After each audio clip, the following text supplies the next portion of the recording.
Kaiserreich.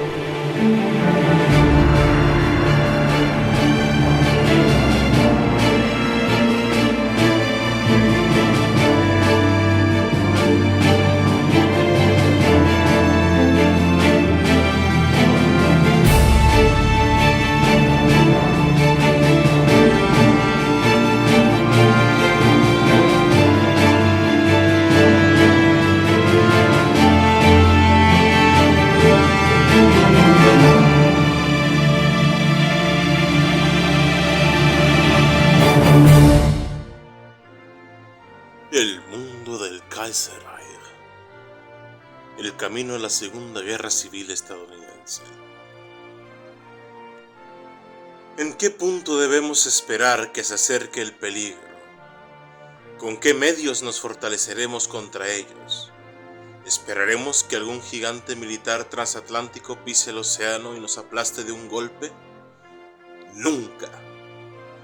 Todos los ejércitos de Europa, Asia y África combinados, con todo el tesoro de la tierra, excepto el nuestro, en su cofre militar, con un Bonaparte por comandante, no podría por la fuerza tomar un trago del Ohio, o hacer un camino en el Blue Ridge, en una prueba de 1000 años.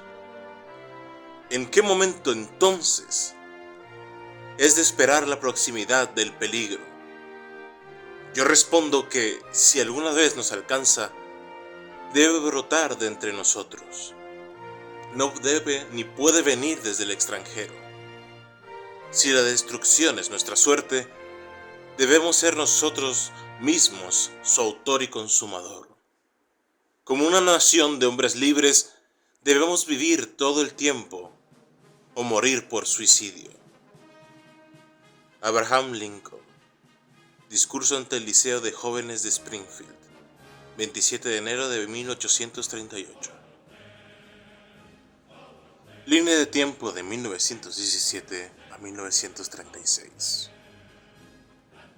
Estados Unidos permaneció oficialmente neutral durante el transcurso de la Weltkrieg y como resultado no se vio afectado por la devastación que vio el continente europeo durante la década de 1910.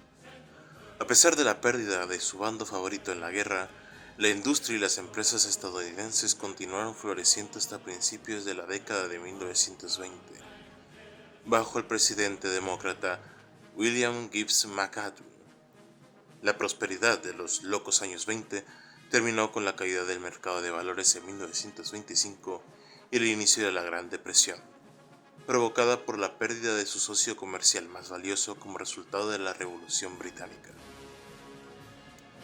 El colapso tanto del gobierno francés como del gobierno británico en 1920 y 1925 respectivamente tuvo consecuencias desastrosas para la salud económica nacional, ya que las empresas estadounidenses se enfrentaron repentinamente a la pérdida irrecuperable de incontables millones de dólares en inversiones, préstamos y otros contratos. Los bancos e industrias estadounidenses que habían abastecido a las potencias de la Entente durante toda la Weltkrieg y, con el colapso de sus gobiernos, los importantes préstamos concedidos a estos países seguían siendo impagos. El dominio alemán sobre el comercio global aseguró que Estados Unidos fuera progresivamente expulsado de los mercados europeos, africanos y asiáticos. Junto a la pérdida gradual del prestigio político en el escenario mundial, se sumó al precipitado declive económico, como resultado, dando un círculo cada vez más vicioso de conflictos internos y sociales.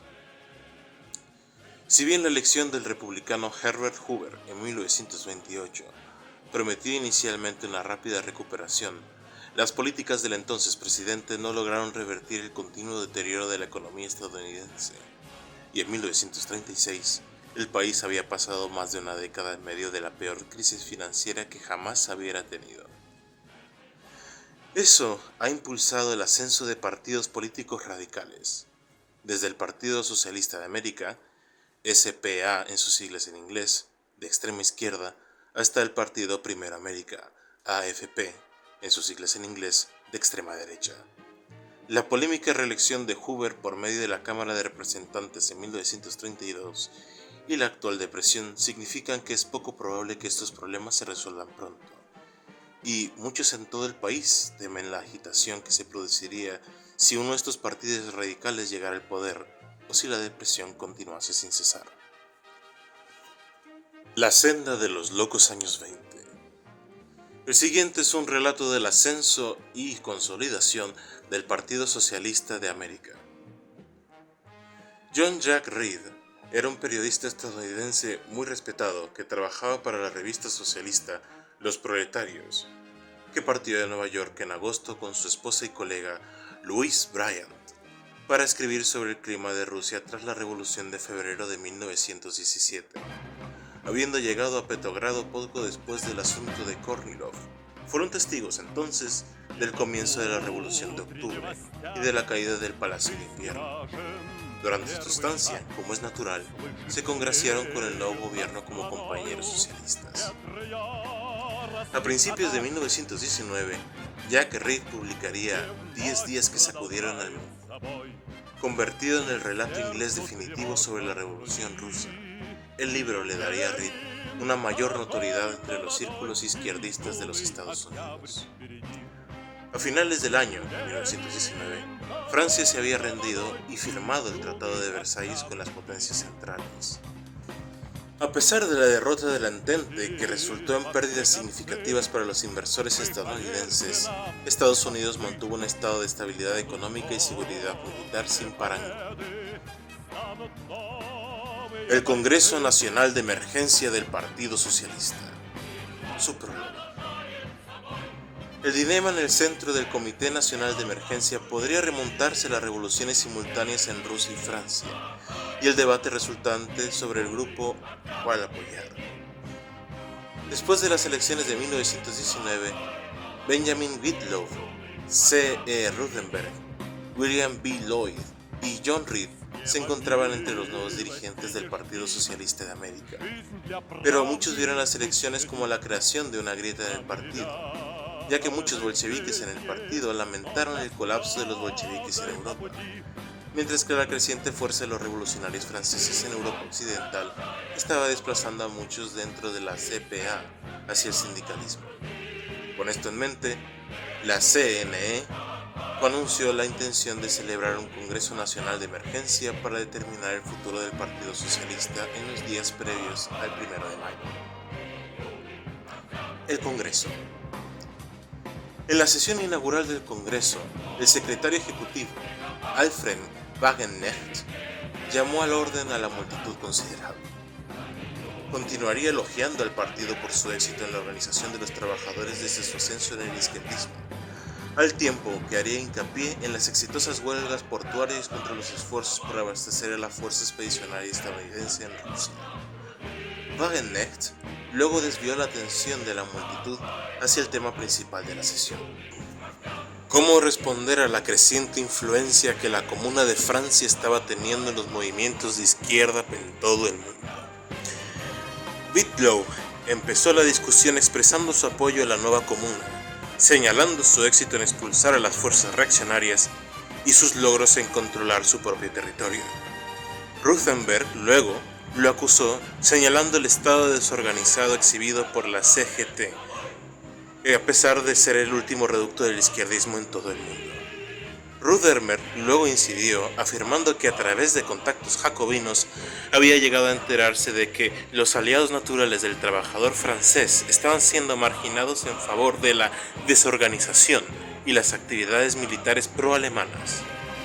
Esto era un llamado cuidadosamente redactado en referencia a la política anarquista y sindicalista, tan solo siendo este la salva inicial en el largo baile entre las facciones sindicalistas y comunistas del partido, que habían intentado repetidamente ganarse los menguantes socialistas de derecha para sus propios fines.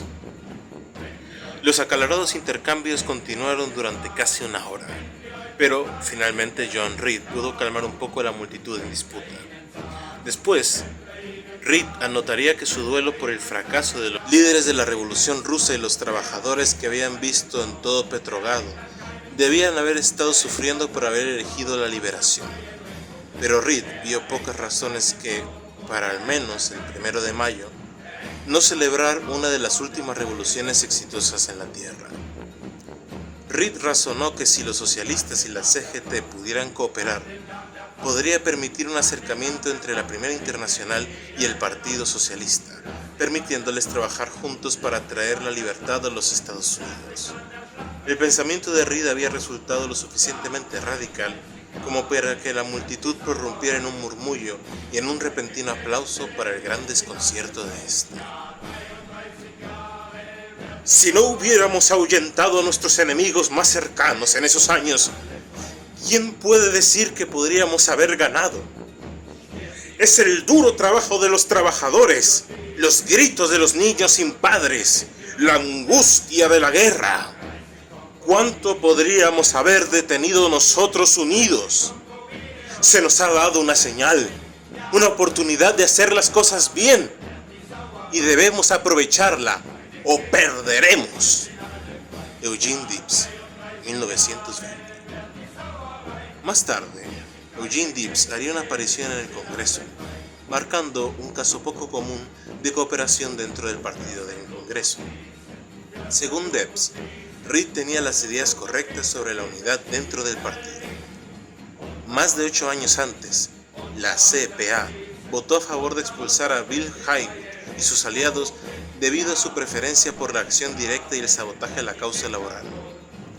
El partido nunca había podido recuperarse la división.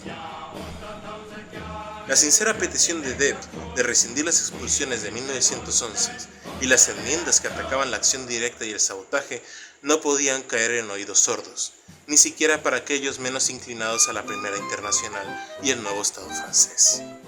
El escenario estaba preparado para la reconciliación en la izquierda estadounidense. Cuando el humo de la guerra civil francesa comenzó a calmarse y la revolución rusa comenzó a colapsar, Jack Reed fue enviado a informar sobre el recién formado gobierno socialista francés. Desconcertado por la comparativa eficiencia y capacidad de previsión del gobierno de la CGT en comparación con el de los bolcheviques, Reed se convirtió en un ferviente partidario de la causa sindicalista. La Guerra Mingo de 1921. Desde la fundación de la Unión de Mineros de América, UMW por sus siglas en inglés, en 1980, las minas de carbón de Virginia Occidental se habían negado a contratar trabajadores sindicalizados y aplicaban estrictamente contratos de trabajo que incluían la afiliación sindical como causal de despido inmediato, lo que a menudo implicaba el desalojo de los pueblos donde vivían los mineros. El 19 de mayo de 1920, una docena de agentes de la agencia de detectives Baldwin-Felts, liderados por Albert Baldwin y Lee Felts, llegaron a la ciudad de Matewan en el condado de Mingo, Virginia Occidental, y comenzaron a desalojar a las familias de la propiedad de la compañía de carbón Stone Mountain. Mientras los agentes se dirigían a la estación de tren para abandonar la ciudad una vez hecho el trabajo, el jefe de policía, Sid Hatfield, y un grupo de mineros auxiliares los confrontaron y les dijeron que estaban arrestados. Pero los agentes, en cambio, presentaron una orden de arresto contra Hatfield. Tras la intervención del alcalde, Cable Testerman, a favor del sheriff Hatfield, se desató un tiroteo en el que murieron 10 hombres, entre ellos el alcalde Testerman y Albert Baldwin y Lee Felts. La masacre de Matewan, como se conoció el suceso, unió a los mineros de todo el estado en contra de la UMW durante el verano y el otoño de 1920. Se produjeron tiroteos esporádicos a lo largo del río Tub y, a finales de junio, la policía estatal, bajo el mando del capitán Brockus, allanó la colonia de mineros de Lick Creek, cerca de Williamson. Hatfield fue juzgado por el asesinato de Albert Felts el 26 de enero de 1921, junto con varios otros, pero el jurado lo absorbió a todos los cargos. A mediados de mayo de 1921, los mineros sindicalizados lanzaron un asalto a gran escala contra las minas no sindicalizadas, y en poco tiempo, el conflicto había consumido todo el valle del río Tub. 3 días después se declaró la ley marcial, por lo que se provocó la detención de cientos de mineros por infracciones menores y un cambio de táctica por parte de los mineros hacia el sabotaje. En medio de esta tensa situación, Hatfield y su adjunto, Ed Chambers, viajaron al condado de McDowell el 1 de agosto de 1921 para ser juzgados por el delito de dinamitar la tolva de carbón. Mientras Hatfield y Chambers subían las escaleras del juzgado, desarmados y flanqueados por sus esposas, un grupo de agentes de Baldwin Felts apareció en lo alto de la escalera y abrió fuego, matando a Hatfield instantáneamente. Tras la devolución de los cuerpos a Matewan, la noticia del asesinato se extendió rápidamente por las montañas y los mineros, furiosos, comenzaron a tomar las armas y organizarse. El 7 de agosto de 1921, Frank Kinney y Fred Mooney, líderes del Distrito 17 de la UMW local, convocaron una manifestación en el Capitolio Estatal en Charleston y presentaron una petición con las demandas de los mineros al gobernador Ephraim Morgan. Después de que Morgan rechazó sumariamente la petición, los mineros se inquietaron y formaron un plan para marchar sobre el condado de Mingo y liberar a los mineros encarcelados. Pero Mother Jones se opuso a ello, porque temía un baño de sangre entre las fuerzas sindicales ligeramente armadas y los agentes del condado de Logan, más fuertemente armados. Causa de conflicto. En contra del consejo de Jones, los grupos armados de mineros comenzaron a reunirse al pie de la montaña Lenz Creek, cerca de Marmont, en el condado de Kanawha, el 20 de agosto. En 4 días, los mineros sumaban a más de 10.000 hombres y partieron hacia el bastión antisindical del condado de Logan. Impacientes por la llegada a la lucha, los mineros cerca de St. Albans, en el condado de Kanawha, requisaron el tren de carga de Chesapeake y Ohio, rebautizado por ellos como el Especial del Acero Azul, para reunirse con la columna de avanzada de manifestantes en Danville, en el condado de Boone, camino a el sangriento Mingo. Kinney y Mooney huyeron a Ohio para evitar el derramamiento de sangre, dejando al impetuoso Bill Blizzard al mando del levantamiento. El sheriff del condado, Don Chaffin, un férreo opositor a la sindicalización, comenzó a establecer defensas en la montaña de Blair con el apoyo financiero de la Asociación de Operadores de Carbón del condado de Logan. Las primeras escaramuzas ocurrieron en la mañana del 25 de agosto, cuando el grueso de los mineros aún se encontraba a 25 kilómetros de distancia. Para el 30 de agosto, la batalla estaba en pleno apogeo, y a pesar de la ventaja de Chaffin, que contaba con posiciones más altas y mejor armamento, este se vio superado en número muy prontamente por las abrumadoras fuerzas sindicales y se vio obligado a retirarse. Con la ciudad de Logan bajo el control de los mineros, miembros locales de la Federación Estadounidense del Trabajo, AFL por sus siglas en inglés, y de los Trabajadores Industriales del Mundo, IWW por sus siglas en inglés, acudieron en masa a la zona para apoyar el levantamiento. Temiendo que esta acción marcara el comienzo de una revolución sindicalista como la ocurrida en Francia un año antes, el vicepresidente Mitchell A. Palmer presionó al presidente William Gibbs McAdoo para que declarara la guerra marcial. En los condados afectados por la violencia, si las bandas de mineros no se dispersaban antes del mediodía del 1 de septiembre. Tras el rechazo de los mineros a la orden, el presidente McAdoo envió al ejército para dispersarlos, bajo el mando del general de brigada William Mitchell. Las tropas federales llegaron a Virginia Occidental el 2 de septiembre y rodearon el pueblo, ordenando a los mineros rendirse incondicionalmente o ser juzgados por traición. En colaboración con el sheriff Chaffin, Mitchell usó aeronaves militares y civiles para lanzar explosivos y gas lacrimógeno sobre el pueblo. Las gestiones diplomáticas de Blizzard y otros líderes de la insurrección resultaron inútiles, y después de que Mitchell prometiera amnistía a los mineros si capitulaban, la moral se desplomó y el pueblo se rindió. Consecuencias. A pesar de su rendición, muchos mineros escondieron sus armas en escondites secretos en el bosque en lugar de entregarlas a las autoridades. Aunque el general Mitchell había prometido amnistía a quienes se rindieran, al menos 985 mineros fueron acusados de asesinato, conspiración para cometer asesinato, complicidad en asesinato y traición al Estado de Virginia Occidental. Si bien algunos fueron absueltos por jurados solidarios, la mayoría fueron encarcelados y los líderes de la insurrección, incluyendo a Blizzard y a Mother Jones, fueron ejecutados por traición, convirtiéndose en los primeros ciudadanos estadounidenses en recibir tal sentencia desde el final de la Guerra Civil. Tras la Guerra Mingo, el vicepresidente Palmer inició un programa de represión izquierdista para intentar capturar y arrestar a los presuntos socialistas y radicales. El Departamento de Justicia lanzó una serie de redadas durante las cuales al menos 3.000 personas fueron arrestadas y recluidas sin juicio durante los primeros procesos y en diversos periodos. Sin embargo, la naturaleza descoordinada de las redadas de Palmer, combinada con la indignación nacional por la ejecución de los líderes de Mingo, resultó en un aumento de la membresía sindical y en un incremento de la popularidad del Partido Socialista de América, SPA por sus siglas en inglés. La Guerra Mingo fue el mayor levantamiento obrero en la historia de Estados Unidos y el mayor levantamiento armado desde la Guerra de Secesión. El conflicto se produjo en los condados de Mingo y Logan, en Virginia Occidental, como parte de las Guerras del Carbón, una serie de conflictos laborales armados en los Apalaches. El conflicto resultó en la muerte de hasta 100 mineros y la ejecución de los líderes del levantamiento por traición. Tras la guerra, el vicepresidente Mitchell A. Palmer tan solo consiguió arrastrar a más gente a movimientos de izquierda radical y revolucionaria, además de agitar el avispero político que era Estados Unidos.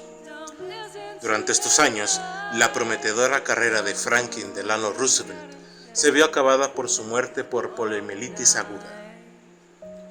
Años 1922, 1923 y 1924. Anteriormente un político de menor categoría, ahora convertido en presidente de la Comisión de Servicio Público de Luisiana, Hugh Huey Long demandaba con éxito a la Cumberland Telephone and Telegraph Company por aumentos injustos de tarifa, obteniendo $440,000 en reembolso a los 80,000 clientes.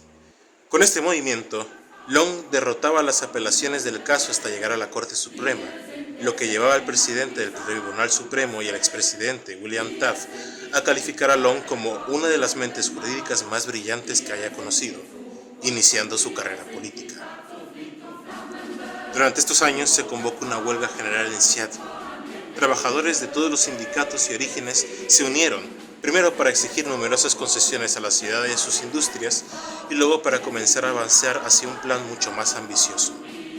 Se formó un comité de huelga general por la Comuna de Seattle, que se convirtió en el gobierno de facto de la ciudad desde principios de abril hasta mediados de mayo.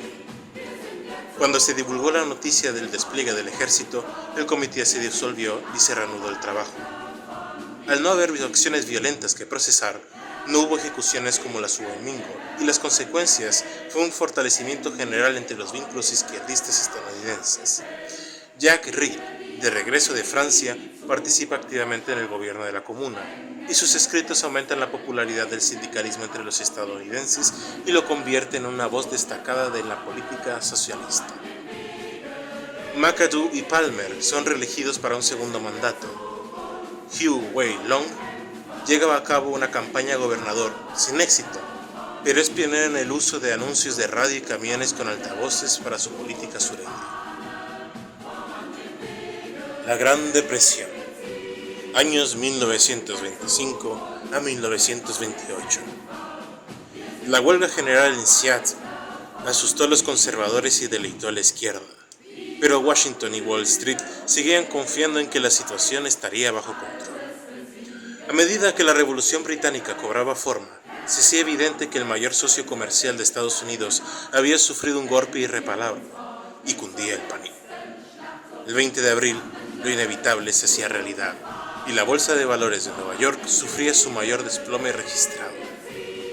Los felices años 20 llegaban a su fin. El único rayo de esperanza llegaba en mayo, cuando Charles Lindbergh realizaba el primer vuelo transatlántico en solitario desde Nueva York a París.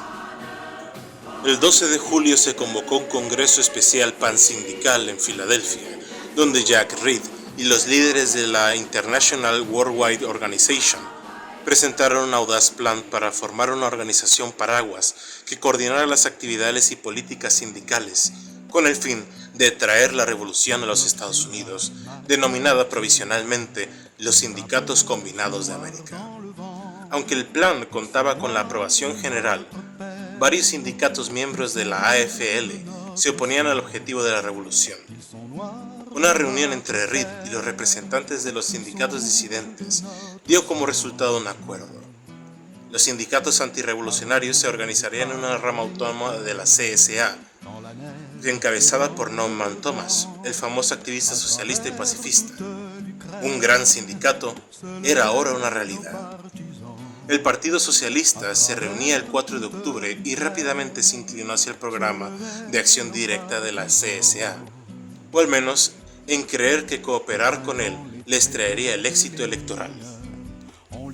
Estados Unidos, durante esos años, recuperó parte de su dignidad al liderar la creación de la Legación de Ciudades tras la intervención alemana en China, invocando la política de puertas abiertas. Cabe destacar que Quentin Roosevelt, hijo del expresidente Theodore Roosevelt, es enviado como parte de los esfuerzos diplomáticos estadounidenses para proteger los intereses del país en el extranjero. Además de ganar reconocimiento como diplomático competente durante la intervención, Quentin Roosevelt ganó fama adicional por sus habilidades aeronáuticas. Pero la situación económica seguía siendo precaria y, en consecuencia, las empresas estadounidenses empezaron a abandonar a regañadientes su antigua enemistad con el comercio con el Imperio Alemán. California y el noreste del Pacífico, en cambio, se inclinaron hacia Japón, reanudando el crecimiento económico sostenido. En otros lugares, la tasa de desempleo se mantuvo en 2 dígitos. En las elecciones del Congreso de noviembre, el Partido Socialista de América pasó de 5 a 23 escaños en la Cámara de Representantes. El ascenso de Kingfish, Huey Long, años 1929 a 1931. Tras 4 meses de total inactividad gubernamental entre las administraciones de McAdoo y Hoover, se propone y aprueba la 19ª enmienda, trasladando la toma de posesión al 20 de enero y la reapertura del Congreso al 3 de febrero. Tras casi ser destituido por un impuesto al petróleo para financiar sus programas sociales, Long se convence aún más de que los intereses del pueblo deben defenderse al margen de la ley y sus métodos se tornan cada vez más dictatoriales. Norman Thomas aprovecha su fallida candidatura presidencial para ganar la alcaldía de la ciudad de Nueva York, convirtiéndose en uno de los muchos socialistas que ahora ocupan lugares importantes y puestos en todo el país. El padre católico Charles Cohen, predicador radial de larga trayectoria, comienza a atacar tanto el socialismo como el sindicalismo y la avaricia de las clases capitalistas por crear las condiciones que fácilmente permiten el florecimiento de estas ideologías. Pronto atrae a millones de oyentes de todos los orígenes y denominaciones. Después de que la legislatura de Luisiana rechazara la mayoría de sus propuestas, Long se lanza abruptamente a la candidatura del Senado de Estados Unidos y gana. Sin embargo, se niega a dejar la gobernatura y deja vacante en el lugar el escaño en el Senado mientras está fuera de Washington, D.C., alegando que su candidatura era un referéndum sobre la popularidad entre los habitantes de Luisiana sobre su gobierno, y Long vuelve a impulsar sus reformas con una nueva base de poder alcanzada bajo sus manos. Coughlin es despedido de la CBS tras negarse a revisar sus guiones en nombre de los editores, por lo que recauda fondos entre sus oyentes y crea su propia cadena radiofónica. Los conflictos laborales en Estados Unidos han comenzado a dar mejores resultados para los trabajadores, gracias a la combinación del apoyo público, la organización y dirección de la CSA y el apoyo del Partido Socialista. Dado que el programa de trabajo republicano no aborda ninguno de los problemas sistémicos que afectan a las clases bajas de los Estados Unidos, la acción directa y una administración socialistas son vistas como las únicas soluciones razonables por la mayoría de trabajadores sindicalizados. Su trabajo en el Senado ha comenzado a abrir a Reed a la idea de una reforma desde arriba, y comienza a dialogar con el aliado socialdemócrata de la CPA sobre la posibilidad de representarse como un candidato a la presidencia. Mientras tanto, los programas de Long otorgan a Luisiana una de las mejores infraestructuras de los Estados Unidos. Pero en tanto, el gobernador ejerce una influencia desproporcionada, casi dictatorial, en todos los asuntos de la región. En octubre, el vicegobernador, Paul Ann Cyr, exige que Long renuncie al cargo y se incorpore al Senado. En respuesta, Long convoca la Guardia Nacional para Luisiana y se guarnece en la mansión del gobernador, y trata de defenderse de esta forma del golpe. Tras demandar ante la Corte Suprema para que Sir sea destituido por un tecnicismo, nombra a su amigo Oscar K. Allen como nuevo vicegobernador y futuro títere. Con su base de poder asegurada, Long finalmente asume su escaño como senador de los Estados Unidos. Nubes de tormenta. De 1932 a 1935. En la Convención Nacional Demócrata, Hugh Long se postula a la nominación presidencial, pero el partido elige al veterano gobernador de Maryland, Albert Ritchie. Long responde formando su propio partido, el Partido América Primero, o AFL en sus siglas en inglés. Las elecciones presidenciales de ese año son las más caóticas en los últimos tiempos. Los socialistas y los demócratas, algo recuperados, le arrebatan estados a los republicanos, y muchos estados ganan sin la mayoría de votos. Con un colegio electoral sin mayoría absoluta, la Cámara de Representantes reelige a Hoover como presidente por un estrecho margen, lo que provoca una indignación generalizada y un marcado escándalo. El Cuenco de la Polvareda, un evento natural, empieza en Dakota del Sur, pero pronto se centra en Panhandle, en Oklahoma y Kansas. Las tormentas incluso llegan a Washington, D.C., y la nieve invernal de Nueva Inglaterra se teñe de rojo. Millones de agricultores y sus comunidades se ven obligados a migrar, muchos de ellos al oeste, a California. Los socialistas, centrados en los trabajadores industriales y mineros, no pueden ofrecer soluciones al problema, especialmente con las poblaciones rurales desplazadas que ahora compiten por trabajo en las grandes ciudades. Tras años de planificación, el senador Hugh Long funda oficialmente el ya mencionado Partido América Primero. Dicho partido crece rápidamente entre las poblaciones sureñas y rurales, con el respaldo del padre Coughlin en la Unión Nacional para la Justicia Social, que se ha unido al partido. Este acuña el lema de todo por mucho tiempo o todo está perdido. El auge de este partido también atrae al espiritualista radical y teórico político esotérico William Dudley Pilley, cuyos paramilitares de la Legión Plateada han comenzado a mezclarse con los grupos paramilitares de los Minutemen de Long y se han afianzado en cada vez más y más dentro del partido. A pesar de ello, Long intenta mantener a Pilley y a la Legión Plateada a distancia, pero no condena ni niega su apoyo. Quentin Roosevelt, preparado como heredero de la familia Roosevelt, tras la muerte de Franklin en 1921, derrota por un estrecho margen a Norman Thomas y se convierte en el gobernador de Nueva York. Charles Lindbergh se interesa por la política nacional tras la condena de un inmigrante alemán por el secuestro y asesinato de su hijo. Su fama y notoriedad llevan a Long a considerarlo seriamente como candidato a vicepresidente, pero finalmente se decanta por su antiguo aliado William Lenk, convirtiéndolo en una figura prominente del partido. Situación de los Estados Unidos de América para 1936. Estados Unidos de América, también conocido con su abreviatura de los EEUU, también conocido como simplemente Estados Unidos, o en inglés América, es un país ubicado principalmente en el territorio de América del Norte. Está compuesto por 48 estados, un distrito federal, 8 territorios y varias posesiones menores en el Pacífico. Estados Unidos se extiende por todo el norte de América, desde su extremo oriental, que bordea el Océano Atlántico y el Golfo de México, hasta su extremo occidental, que bordea el Océano Pacífico. Limita terrestremente con el dominio de Canadá al norte y con México al sur. También comparte fronteras marítimas limitadas con la Federación de las Indias Occidentales, Cuba y Rusia.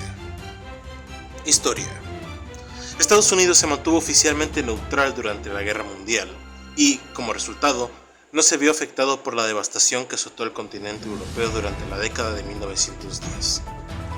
A pesar de la pérdida de su bando favorito en la guerra, la industria y la empresa estadounidense continuaron prosperando hasta los principios de la década de 1920 bajo el presidente demócrata William Gibbs McAdoo.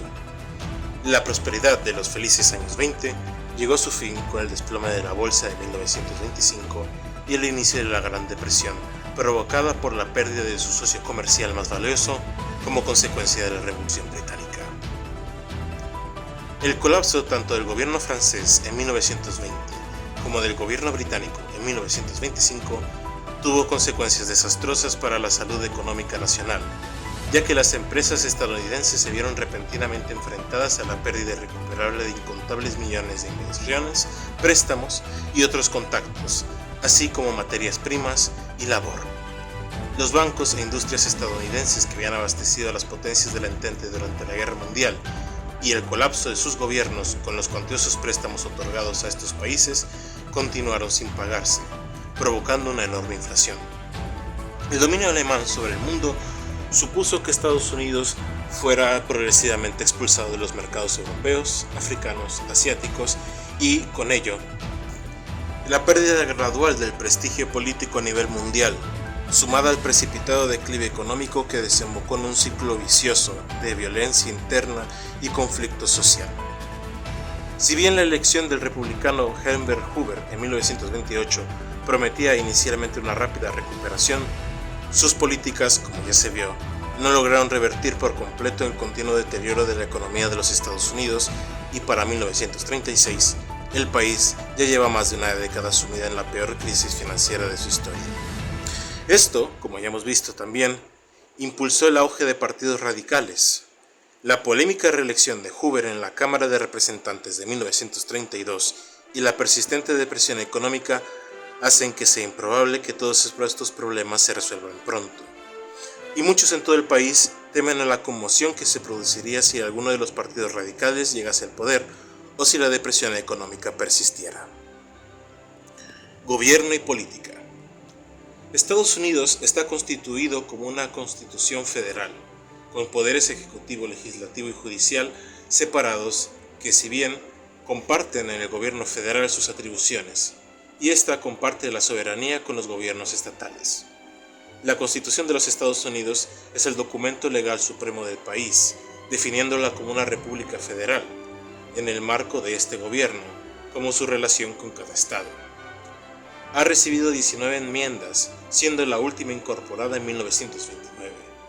Todas las leyes y procedimientos gubernamentales están sujetas a la revisión judicial y cualquier ley puede ser anulada si un tribunal federal determina que viola la Constitución. El gobierno federal de los Estados Unidos se divide en tres poderes que están separados, pero son iguales. El Ejecutivo, encabezado por el presidente, que es independiente de los otros dos, que nombra a los miembros del gabinete para administrar y hacer cumplir las leyes y políticas nacionales. El Legislativo, que es un Congreso bicameral dividido en el Senado y la Cámara de Representantes, que tiene facultad de elaborar leyes, declarar la guerra y aprobar tratados, además de ostentar las facultades de administración de fondos y enjuiciamiento político. El Poder Judicial está compuesto por la Corte Suprema y los tribunales federales de menor rango. Es nombrado por el presidente con la aprobación del Senado y tiene facultad de interpretar las leyes y revocar las que considere inconstitucionales. La Cámara de Representantes cuenta con 435 miembros, cada uno representando un distrito congresional por un periodo de 2 años. Los escaños de la Cámara se distribuyen entre los estados según su población, y cada estado traza distritos uninominales según la distribución censal. El Senado tiene 96 miembros, y cada estado cuenta con 2 senadores elegidos por orden de afiliación de 6 años. Un tercio de los escaños del Senado se elige por 2 años. El presidente cumple un mandato de 4 años y no es elegido por voto directo, sino mediante un sistema indirecto de colegio electoral, en el que los votos determinantes se distribuyen entre los estados de un número igual a su delegación en el Congreso. Partidos políticos. La política electoral estadounidense había estado dominada por 2 partidos políticos principales desde poco después de su fundación. Tras la Guerra Civil Estadounidense en 1865, los 2 partidos denominantes se habían llamado Republicano y Demócrata. Sin embargo, la incapacidad de ambos para abordar principalmente y adecuadamente la Gran Depresión ha propiciado el surgimiento de nuevos y varios partidos, de afiliación diferente a estos 2. El Partido Republicano ha denominado la vida nacional desde el final de la Guerra Civil, salvo por la década anterior, bajo la administración simultánea de Wilson y McAdoo. Liderado por el presidente Hoover, el Partido Republicano es un partido liberal de mercado que apoya la economía de laissez-faire, es decir, que el comercio se deje llevar por sí mismo. Sin embargo, sostiene aranceles elevados y las restricciones a los sindicatos. El apoyo republicano es mayor en Nueva Inglaterra, la costa oeste y el territorio de Hawái. Se espera que el gobernador Alf Landon de Kansas se convierta en candidato del partido para las elecciones presidenciales de 1936. Partido Demócrata. Este se divide en dos facciones: los liberales sociales del norte y los conservadores sociales del sureste. Liderado por el presidente de la Cámara de Representantes, John Nance Garner, de Texas, el partido apoya la reducción de los aranceles, la regulación de la economía y el alivio del desempleo para combatir la depresión. El apoyo demócrata es mayor en el llamado sur sólido o sur profundo, pero la influencia del partido en la región se ha visto cuestionada recientemente por el AFP. Se espera que el presidente Garner se convierta en su candidato de partido para las elecciones presidenciales de 1936. Partido Campesino Laborista. Este partido surgió como un movimiento de protesta campesino en 1918, pero desde entonces se ha convertido en el tercer partido viable a nivel nacional. Liderado por el gobernador Floyd B. Olson de Minnesota, este es un partido socialdemócrata que apoya la ayuda federal a los agricultores, la desegregación racial militar y la nacionalización de diversas industrias relacionadas con la energía y el transporte. El apoyo a los agricultores laboristas es mayor en Minnesota, aunque el partido también ha gozado de un apoyo esporádico en el noreste y en el noroeste. Para contrarrestar la amenaza que representan los sindicales radicales y los unionistas, respectivamente SPA y AFP, varios demócratas, republicanos y progresistas de alto rango han propuesto la candidatura de coalición bajo la dirección del gobernador Olson para evitar que ninguno de los dos partidos tome el poder. Partido Socialista de América. Este se ha convertido rápidamente en la fuerza dominante de izquierda política estadounidense. Liderado por el senador Jack Reed de Nueva York, este partido aboga por la sustitución del sistema económico capitalista en Estados Unidos por una economía socialista. Si bien ideológicamente está dominado por el sindicalismo ortodoxo, varias facciones del partido apoyan el socialismo radical o el totalitarismo. El SPA, junto a los Trabajadores Industriales del Mundo, IWW, y la Federación Estadounidense del Trabajo, AFL, conforman los Sindicatos Combinados de América, CSA, una coalición de sindicatos y partidos socialistas que busca impulsar una revolución sindicalista en los Estados Unidos. Este cuenta con mayor apoyo en la zona del Medio Oeste y los Grandes Lagos, conocida coloquialmente como el Cinturón Rojo, aunque el partido también ha cosechado éxitos en las ciudades industriales como Seattle y las zonas mineras rurales como Colorado. La violencia política contra el SPA es respondida por la Guardia Roja, una milicia paramilitar descentralizada que lleva el nombre de la organización finlandesa homónima de 1917. Se espera que el senador Reed se convierta en el candidato a partido para las elecciones del presidente en 1936. Partido América Primero. Este es un partido político muy reciente en el panorama nacional, fundado apenas en 1934 por el senador de Luisiana, Hugh Long, exdemócrata y populista de derecha. El eje central de su plataforma es el programa de Compartir Nuestra Riqueza, un plan para proporcionar a cada hogar unos ingresos fijos mediante un impuesto nacional sobre el patrimonio. El AFP ha consagrado un gran éxito en el sureste durante su corta existencia, conquistando varias legislaturas estatales y desafiando el dominio demócrata en la región. Aunque oficialmente es un partido democrático autoritario, varias facciones del partido apoyan la autocracia paternalista o nacionalpopulismo.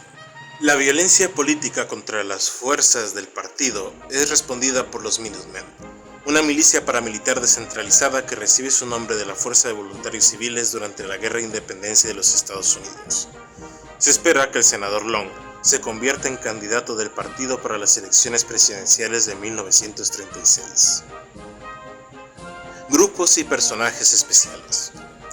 Fuera de la política convencional, existen ciertos grupos de intereses especiales, individuos para quienes los recursos financieros y militares se están convirtiendo cada vez más en herramientas de poder.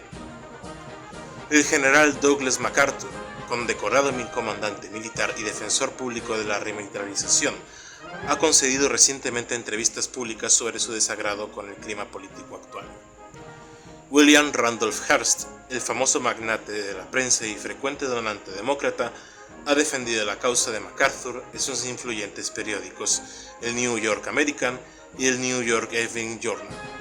Henry Ford, el atribulado industrial, perdió a su hijo Edsel Ford en 1935 a manos de un sindicalista asesino, y en su dolor y creencia de las conspiraciones judías, ha hecho donaciones públicas al AFP, citando al aliado de Long, Charles Coughlan, como su inspiración. Las Fuerzas Armadas de los Estados Unidos cuentan con una gran armada capaz de rivalizar con la Marina Imperial Alemana, pero el desarrollo de su ejército y cuerpo aéreo se ha visto sumamente obstaculizado por la Gran Depresión.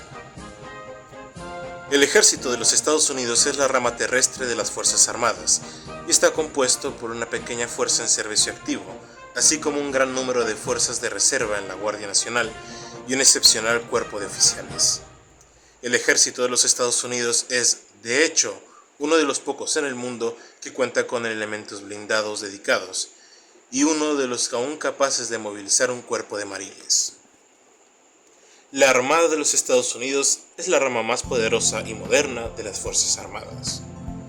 Es una de las pocas armadas en el mundo que opera con portaaviones y cuenta con un número significativo de buques insignias.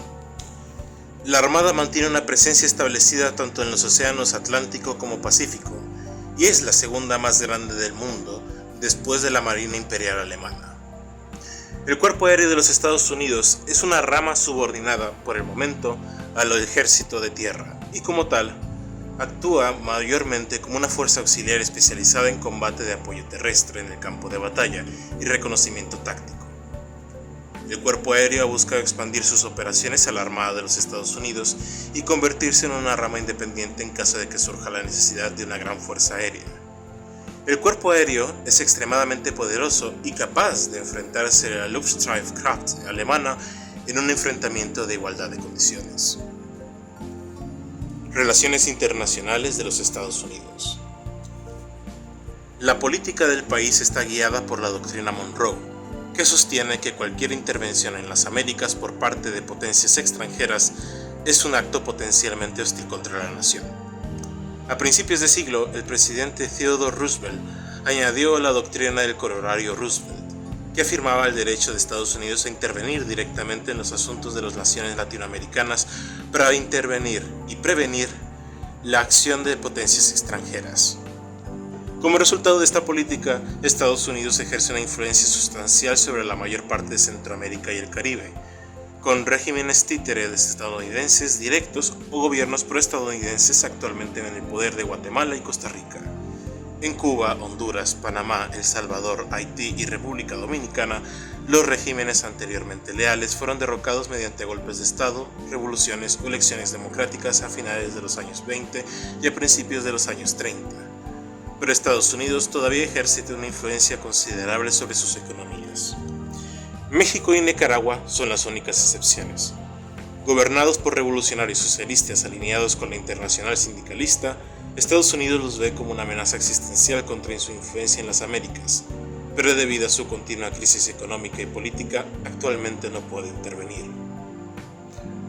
Estados Unidos mantiene relaciones cordiales con el resto de países del hemisferio occidental, incluido la Canadá, la Federación de las Indias Occidentales y la mayor parte de América del Sur, excluyendo el sindicalista Chile. Como es evidente, tiene malas relaciones con Alemania y el bloque económico de Mitteleuropa, liderado por esta última nación, debido mayormente a razones económicas y comerciales.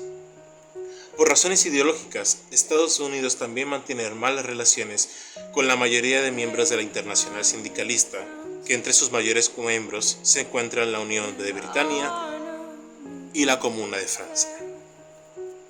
Estados Unidos tiene autoridad política, económica y militar sobre dos países. La pequeña Liberia en el África Occidental, establecida originalmente como un asentamiento para afroamericanos en la década de 1840 que eran libertados de esclavitud, y Filipinas, que es una nación insular ubicada en el Pacífico Occidental, sujeta a Estados Unidos desde su independencia de España tras la Guerra Hispanoamericana de 1898. Sociedad y recursos, cultura y economía. Estados Unidos se considera un destino todavía privilegiado para la inmigración de todo el mundo y, como tal, cuenta con una sociedad extremadamente heterogénea que conserva el patrimonio cultural de cientos de etnias y nacionalidades distintas. El país, entonces, es un crisol de culturas, gastronomía, música, arte y, sobre todo, política, además de la literatura. Sin embargo, la mayor baza de Estados Unidos es su capacidad industrial, que supera a todas las de grandes potencias mundiales en 1936, y en cuanto a lo que refiere a recursos, puede aprovechar su vasta riqueza natural, por lo que prácticamente es autosuficiente. Sin embargo, con la economía gravemente dañada por la Gran Depresión y con el país desgarrado por la división partidista y las luchas intestinas, la capacidad de los Estados Unidos para aprovechar su vasto poder sigue siendo incierta en estos momentos de incertidumbre mundial. Cierre. A lo largo de este y sí, hemos conocido una de las ucronías o historias alternativas más interesantes que pueda haber en aspectos narrativos e históricos en el camino a la Segunda Guerra Civil estadounidense, con eventos y personajes apasionantes, además de una historia atrapante. ¿Les gustaría que habláramos de las revoluciones francesa e inglesa en esta historia alternativa? ¿O prefieren conocer los sucesos que rodean al propio Kaiserreich? E incluso, ¿les gustaría que habláramos de otras historias alternativas como Red Flood y The New World Order? Déjennoslo saber en los comentarios. Recuerda suscribirte si te gustaría ver más videos así. No olvides encender tu campana para recibir nuestros últimos contenidos. Comparte con tus amigos y dale a me gusta, ya que esto nos ayudaría a seguir creciendo en nuestra sagrada misión. Como anuncio adicional, el templo tiene un Patreon. Si quieren ver videos más regularmente, por favor apóyennos ahí. Cualquier ayuda, por mínima que sea, será apreciada. El templo de Hermópolis y yo, Yehuti el escriba, te desean una feliz semana.